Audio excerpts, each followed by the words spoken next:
What is going on, my Super Sandwiches? Rhymestyle here, along with Kwame and Dragon Ball Nation. What up, fellas? It's going good. Alrighty, guys, it is Quaman here today. You can't have a Kwame video without the intro. But today we're gonna be discussing something very interesting. So we know that the way small spoiler in case you don't want anything spoiled for Fukkatsu no F, we would suggest that you kind of skip this one, even though we already kind of discussed in the title of the video what we're gonna be talking about, which is Frieza's training. The way Frieza obtains this new power, the new transformation that we saw a couple days ago, is by training for 4 months. So he comes back to life and he trains for 4 months straight, and apparently that's enough time to achieve his brand new power.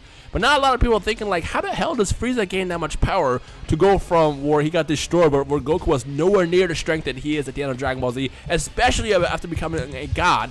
What does he do to achieve this training? Well, it's confirmed in the actual manga. There's a 3-chapter manga that's leading up to the movie. It's confirmed that he never trained in his entire life, meaning Frieza was born with the strength that he is. Meaning the second he was born, where Goku had a power level of like 1, Frieza was born with a power level of 530,000, and on top of that, it was even more bigger based on the transformation that was at. So the reason why he was so powerful wasn't because he trained or something. He was actually born as a genius, which is why he is, feared later. So by training and taking 4 months out of his time, he managed to achieve this brand new power that's incredibly, that's so incredible that it can keep up with Super Saiyan God Goku, which it has to be, because I mean that's how strong Goku is. And on top of that, everybody else in the series after that point. So what do you guys think about Frieza's brand new strength? Like, Kwame, why don't you like jump in first? Well, I mean, when I read that manga chapter, it really blew me away, because I would think that, maybe Frieza doesn't train as much as other guys, but I would say, I mean, there's no way like you could just get that powerful. And then it makes you think, like, guys like Vegeta, Gohan, who all have to train to become a Super Saiyan to basically, get stronger than Frieza and other villains. It's like, wow, like these guys not only, I mean, like you look at Gohan, for example, he has natural, energy too, but he still had to train really hard to get somewhere. And then you look at Frieza, it's like, wow. I mean, it makes you think, how strong would Frieza be if he trained like a Goku or like a Vegeta or those other guys? So I thought it was a really, really interesting thing to hear. It's like, wow, like Frieza's potential was really off the charts. So here's a question I have for you, Kwame. Who's stronger, King Cold or Frieza? I've been having that debate for a very, very long time. I know, that's exactly why I brought it up. And it's not clearly stated, but I am going to lean towards King Cold based off of what happened in the manga. The manga hints that their power was around the same, and because of that, I think that King Cold would get the slight edge, because based off of physiology, it looks like King Cold is in his second form now. I know it's not confirmed, but you would think that Frieza has a similar physiology to him, so because of that, I would have to say King Cold. Right. So do you think King Cold was born with that power, or do you think he trained? Because remember, in the manga, it's also stated that King Cold tells Frieza to never face 2 opponents, Beerus and Majin Buu. So if King Cold knew that these creatures existed, why didn't he himself ever train to be stronger than them so he could be the strongest in the universe along with his son? Like, basically, the reason why I'm bringing this up is because, like, the King Cold essentially trained to get where he is, and then, like, when Frieza was born, was he just, like, born with that power? Like, you get what I'm saying? Right. So that's what I want to know. Like, what's your thought on that? Well, I mean, you got to think that despite how much natural power that Frieza and King Cold have, I mean, there would be some villains that no matter how strong you are naturally, like, they're just in a different cosmos of power, so I can still understand that. But I mean, if Frieza can catch up to Goku in 4 months, that would probably mean that Frieza's inner potential is way above what King Cold would ever be, considering the fact that King Cold is much older. So I think that it really is more about Frieza than it is about King Cold as a whole. So the reason why I'm bringing this up in the first place at all is because I have a theory. So when Goten and Trunks were born, they were already incredibly powerful, and they were able to go Super Saiyan. My theory is that King Cold reached his peak as a warrior, and that was as strong as he got, which might be comparable to Frieza in the early Android Saga. So they're probably around the same strength. And I think around the time, that's when Frieza was born. So when Frieza was born, he inherited part of King Cold's power, which is why he was so strong from the beginning, and he just never trained just because he figured, what's the point? I'm the 3rd strongest being in the universe. I can just adjust with the power that I have right now. So my theory is that Frieza got his power essentially from King Cold, and now that he realized, there's even more powerful people and he wants to get revenge, he's going to train and just dig really deep into his abilities and bring out his inner potential, which we see as a new transformation where he takes on Goku and looks like he beats him in the first fight. Dragon Ball Nation, what do you think about all the stuff that we just said? You guys definitely said a lot right there. Frieza not ever training is something I've always thought. I've definitely always thought he never has trained before. I think I've mentioned it in a few videos, but aside from that, what you brought up about King Cold basically lending him his power, considering he was his offspring, and Frieza was, basically spawned off of King Cold himself, is something I've never thought about. That's a very, very good point and a high possibility. The thing that I find funny, I mean, you guys knocked it out of the park with what your discussions were, but what I find funny is that, Beerus and Frieza knew each other. Why would Frieza never have, ever have trained to become stronger than Beerus? He knew Beerus was stronger than him. He must have. And it seems weird that he would never want to just be above him. Isn't that a little strange to you guys? Yeah, it's actually a good point you brought that up because I wanted to talk about that as well in this video. My theory behind that entire encounter is because the power gap was so great that Frieza's probably like, yeah, whatever. Because remember, Frieza is lazy. We see him always flying around as a little space pod rather than flying himself in the Namek Saga. And I think the only motivation that he had this time was motivation. He had motivation to get revenge against the Saiyans because he didn't just get beaten by one Saiyan. He got beaten by two Saiyans, and he hates Saiyans with a freaking passion.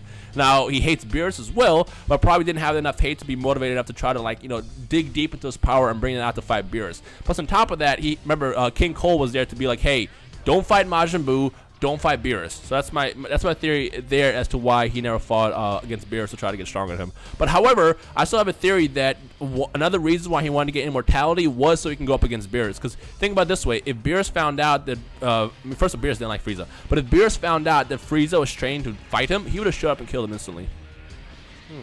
Kwame, what do you think about that one? Well, that's a very good point, but at the same time, I wanted to say that, we do see that, Frieza said, I'm going to train for 4 months, but maybe he doesn't only train. My theory is that he trains in addition to getting some type of a power boost from maybe some of his henchmen, or maybe they do something to genetically empower Frieza as a whole. I mean, it's kind of implied from the pictures that we did in that review that maybe that Sorbet had that power ring, and maybe that to some degree affects everything. So that's what I think could potentially happen. I think that it's a combination of training and a combination of possibly getting a genetic improvement, which I think ultimately would give Frieza the edge, because I still could say that despite Frieza being naturally that powerful, I can't see him getting that close to Goku and Beerus, because who's to say Beerus is still not much stronger than what Frieza would be in the movie, Right.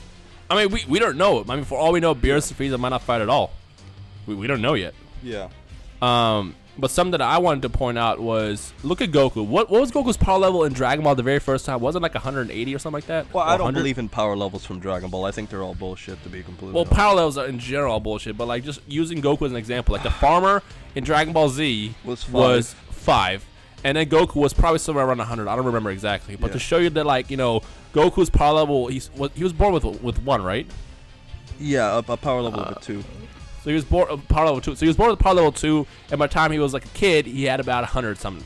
Frieza was born with 530,000, and then even when I throw Broly in there, Broly was born with 10,000, and Broly was freaking incredibly powerful. But the only reason why I'm throwing power levels in there in the first place is to just kind of have that gauge to look at what people were born with. Like, if Broly was supposed to be the most incredibly powerful warrior that was born with the power level 10,000, look at Frieza, who's probably was born with 530,000, and now when he actually like really dips into the power and like tries to actually train, I can see him I can see why his power boost makes sense, why it's stronger to be able to keep up with the Saiyans. That's a really good point. I mean, maybe Frieza wasn't exactly born with 530,000. Maybe he was born with less, and like as he aged, he naturally got stronger. But I mean, still, not training and being that strong is really insane. I don't know. I think this is gonna be a good topic to turn over to the wonderful folks who are watching this video. So, what are your thoughts on Frieza's natural strength? Do you think it's possible for him to actually gain that much power? Well, I mean, it technically is because it's in the movie. But do you think it makes sense for him to gain that much power in only 4 months, based on what we just discussed? Let us know in the comment section below. Other than that, do you guys have any more final thoughts that you want to end the video with? No, I think this is really interesting because, I mean, Frieza is a villain who is so weak, and I'm very curious to see how they write him as to getting stronger, so I'm really stoked. Yeah. What about you, Dragon Ball Nation? I think we said all we really needed to say in here. Great. All right. Well, with that, in that case, we're going to be ending the video right here. So make sure you leave your thoughts in the comment section below. Burp. that was awesome. And I'm going to turn it over to Dragon Ball Nation for the last couple seconds because he has an awesome channel, and we want everybody watching this video to check out his channel. So Dragon Ball Nation, tell them why they should watch your channel. Alright, if you guys love Dragon Ball Z and you want to keep up with news and see some gameplay and some tips and all that stuff, theory videos, what ifs, all that stuff, come check me out. Maybe you'll subscribe, but I'd appreciate it if you came check me out just for a little bit. Yeah, so we will link his channel in the description below. So let's try to like blast Dragon Ball Nation with subscribe attacks and stuff. Other than that, if you enjoyed today's video, make sure you hit that like button. Of course, check out Kwame as well, and vice versa from over there. And yeah, that's just about everything. So Kwame, why don't you go ahead and end the video for us, because we gotta have the legendary outro. I'd just like to say, since Dino and I kind of play this game every now and then, please put hashtag Super Saiyan Burp if you heard my my undivided burp in the video, and I hope you guys enjoyed. So most importantly, over everything else, please remember what, right, Dino? Please remember to like, comment, subscribe. To rate, comment, and subscribe. And remember, as I always say in every single fucking video, to have a great day, guys. Peace.